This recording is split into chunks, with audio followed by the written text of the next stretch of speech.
It's said that the dragon bone chains don't just bind your body, they anchor your soul to the abyss. For years, the legendary Valentine was a prisoner to these unbreakable links.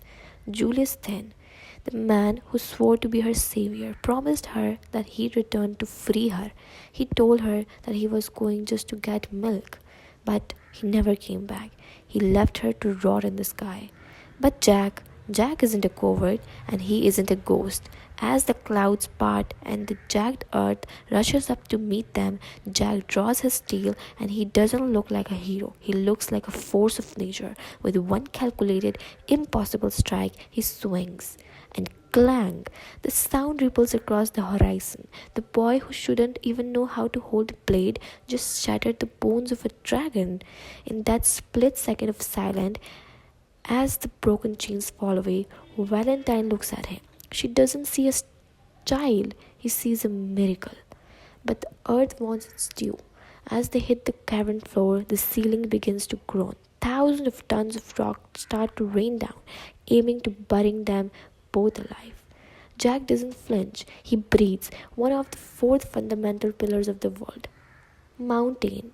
The plunges his sword into the dirt, and boom, a shock wave of pure white light explodes outward.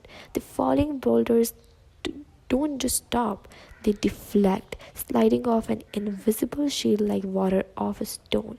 When the dust finally settles, Jack is on his knees, lungs burning, heart hammering against his ribs. And Valentine whispers, Who? Who are you? Her voice was trembling because it was the first time she was speaking in centuries. Jack looks up, his eyes ancient and exhausted. I am your apprentice. 5 days pass. In total silence, Valentine doesn't say a word. She's watching and judging.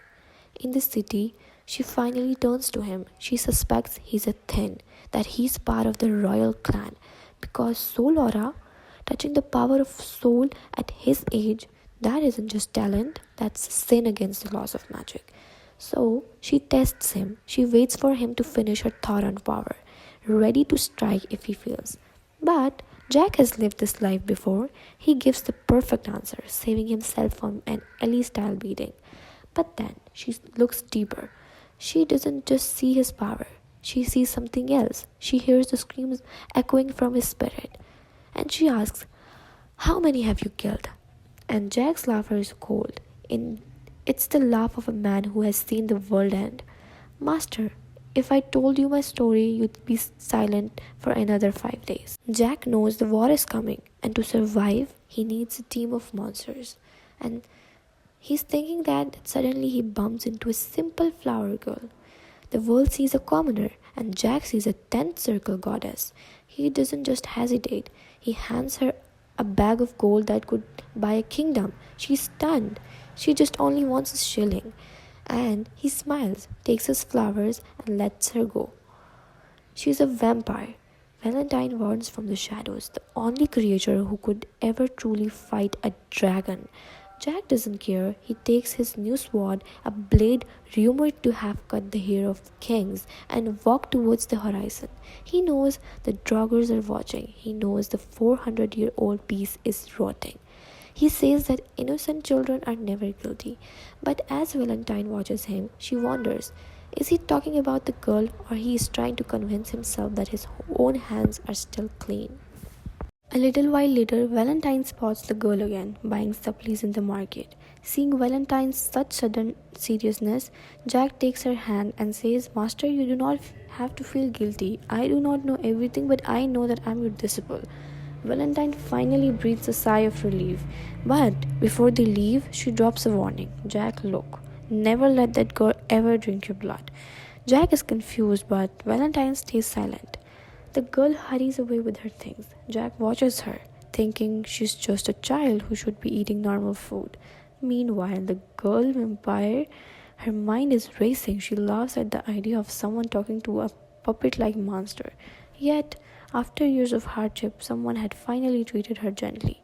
She's carrying orc blood for her sick mother. Her mother's rule was clear.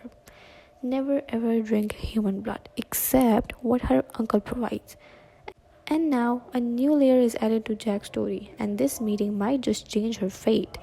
The girl arrives home, wondering if she'll see him ever again. She climbs the stairs and calls for her mother, and a faint voice answers. We have a guest. The girl looks around and suddenly Jack appears.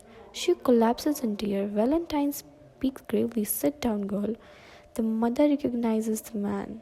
She's the noble vampire, Vivan the Royal. A bit later, Jack and the girl emerge. Her name is still a mystery. She plays with the birds while Jack watches silently. Eyes were fixed on the bedroom window. He's monitoring everyone with his will, fearing something might go wrong. Inside, Vivan looked at Valentine's doll-like form with weakened eyes. So, you are Valentine Milrose, the woman who imprisoned our tribe in the forest. And Vivan begins coughing and shivering. You've become this doll. But Valentine replies that it's a curse. I only regain my human form once a month. Valentine asks why a vampire is living outside in the forest. Are you trying to pity me, Vivan? Vivan was feeling very bad, but Valentine stays silent. Years ago, Valentine was so powerful, no one dared to approach her, but Vivan doesn't hate her. If we hadn't been thrown into the forest, humans would have destroyed us. Vivan tells her story. 5 tyrants and 2 mysterious lords rule the forest. Years ago, a group of vampires tried to break free. Charlotte was just a child.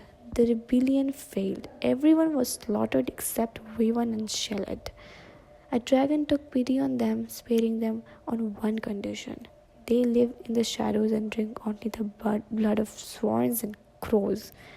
Vivan agreed to the deal to save her daughter. But Valentine is disgusted.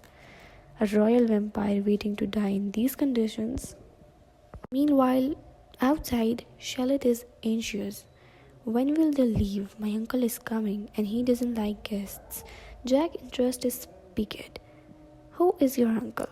Charlotte is really shocked and she says, are you trying to trick me? But Jack says, smiling, I'm just bored waiting. I'm just really getting bored. She finally relents. He's rich. He gave us this house and brings us food every 3 days. Jack realizes the food is the livestock blood. Suddenly, a voice rings out. Uncle is here. Charlotte's eyes lit up. But Jack looks at the man and sees the truth. This is no human. This is a dragon. Valentine speaks to Jack telepathically. Can you hear me? And he replies, yes, master. There is another guest. Bring Charlotte and that man inside. The dragon uncle is surprised to see Jack mumbling to himself. But Jack just says, my master has called. They climb the stairs. Inside, Vivan calls for her daughter. Seeing the dragon, Charlotte shudders. But the dragon isn't there for violence. He's there to hear her last words. Charlotte desperately offers the orc blood she bought, but Vivan refuses. She smiles. I really like this birthday gift, but I couldn't do anything for you. Fear fills Charlotte's eyes. Jack realizes there was no real reason for them to be here. They just happened to meet. But he refuses to be silent witness. So he decides to create a reason. He steps forward and takes Vivan's hand and looks her in the eye. And he says, will you give me a daughter? Do you want her to be someone who rules the world? Vivan and Charlotte, after listening to what Jack said, they were really surprised. They were not expecting it at all. What Jack said was really new to them.